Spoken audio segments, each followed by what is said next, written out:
ल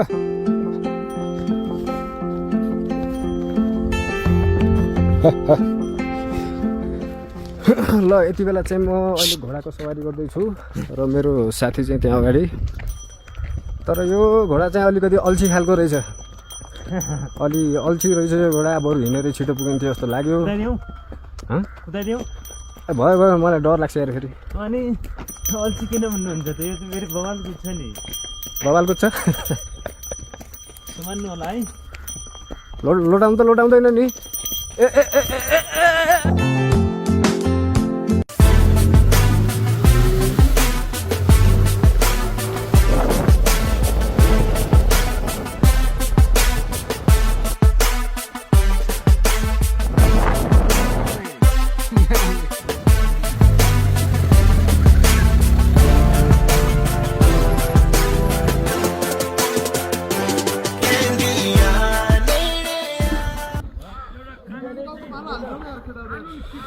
हामीहरू चाहिँ राराको नजिक आइसकेको छौँ। तर यो चाहिँ सल्लेरी भन्ने बजार हो। यहाँदेखि चाहिँ हाम्रो बाइक लिन नपाउँदो रहेछ। अब चाहिँ हामी घोडा चढेर चाहिँ रारा तालसम्म जाने प्रयास गरिरहेका छौँ। रारा जाने ब्यारेकमा चाहिँ आइपुगेका छौँ र यो आउने क्रममा चाहिँ हाम्रै गाउँठाउँको एकदम माननीय हाम्रो दाजु उहाँ चाहिँ यो रारा राष्ट्रिय निकुञ्ज ब्यारेकको इन्चार्ज हुनुहुन्छ। माननीय हिसाबले त अब भन्दा भयो, तर खास माननीय भनेको त अर्को अर्थ जान्छ। तर उहाँले सेवा सुविधा गर्नुभयो। यत्रो टाढा आइसकेपछि पनि आफ्नै गाउँठाउँको मान्छे भेटौँला भन्ने चाहिँ मैले कल्पना गरेको थिएन। तर भेट्नुभयो, मलाई निकै खुसी लाग्यो सर। आउने मान्छेको लागि उहाँ भाइ चाहिँ अहिले सुर्खेतमा बस्नु रहेछ। हजुर, उहाँको चाहिँ कास्मेटिक पसल छ। सुर्खेततिर हुने मान्छेहरूले चाहिँ सम्पर्क गर्नु होला। उहाँलाई जो जतिले चिन्नुहुन्छ लाइक र कमेन्ट गर्नु होला। हाम्रो आफ्नै गाउँठाउँको मान्छेलाई पनि धेरैलाई चिन्नु रहेछ उहाँले। मेरो घर चाहिँ लुम्बिनी प्रदेश, बुटोल, नवलपरासी, रूपन्देही, कपिलवस्तु, पाल्पा, गुल्मीको नजिकै अर्घाखाँची हो है। त्यो ठाउँमा चाहिँ तपाईँहरू त्यो ठाउँको कोही हुनुहुन्छ भने रारा घुम्न आउनुहोस्। तपाईँहरूलाई हामीले गर्न सक्ने सहयोग गर्नेछौँ। उहाँहरूको चाहिँ यात्रा सुखमय रहोस् भनेर अहिले म यहाँबाट चाहिँ बिदा गर्दैछु। अहिले राम्रो मौसम, घाम लागिरहेको मौसम।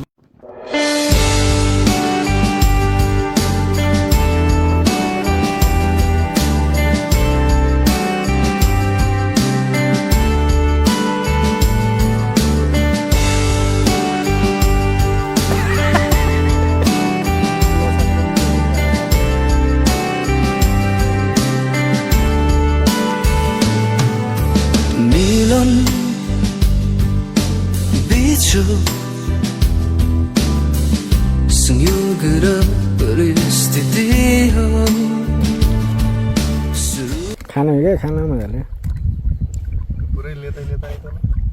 तल लेदा बरु के हो त माथि जान्छ यो। ल हामी चाहिँ अब पाकिस्तान भर्सेस इन्डियाको लाइभ म्याच। फेरि अर्का ल लास्ट एउटा सोल्टी ल